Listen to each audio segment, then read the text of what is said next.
आपले मेडिकोच पण काय भन्नाट सादरीकरण करत आहेत ना? हो, पण थांब. मेडिकोज आणि कविता विरोधाभास वाटत नाही का? अरे हो, अभ्यासातून वेळ काढून कविता करणं म्हणजे ECG मध्ये पी वेव्ह बघितल्यासारखं होय. हो, ते तर आहेच ग. पण आपल्याकडे असे काही कवी आहेत जे स्टेथोस्कोप मध्ये फक्त हृदयाचे ठोके ऐकत नाहीत, तर त्या हृदयस्पंदनावर कविता देखील लिहितात.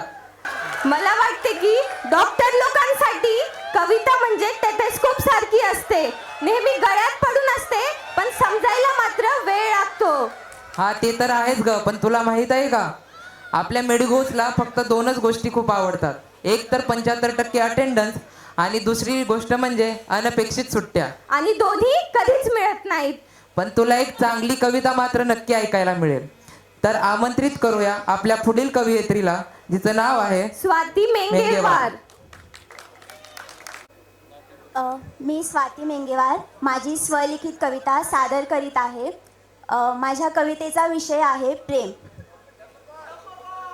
स्वच्छंदी नाचणारे मन माझे हा भान आज हरवते. रंगुनी तुझ्या रंगात मी तोल माझा सावरते. भन्नाटलेल्या दिशांची तू वाट आता भासते. स्पर्श तुझा हवा हवासा काळजाला भिडतो. भार हा अस्तित्वांचा दडपणांतून मांडतो. चाहूल तुझी सदा हृदयी अंतरी नाचते. ओंझळलेले दुःख सारे पदरांतून सांडते. सुखाचे पाऊल अंगी तिमिराला भिडते. प्राणां वाचून प्राण हे मग अधांतरीच जाहते. आठवणींचा पूर तुझा मनी हृदयात दाटतो.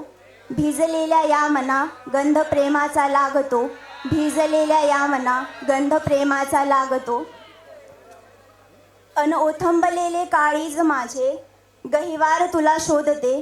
का कुणास ठाऊक गर्दीत ही जणू मी एकटीच भासते. मी एकटीच भासते. भेटशील तू पुन्हा ही कास मनी लागते. स्वप्नांतरी माझ्या तुला मी माझाच पाहते. स्वप्नांतरी माझ्या तुला मी माझाच पाहते. थँक्यू.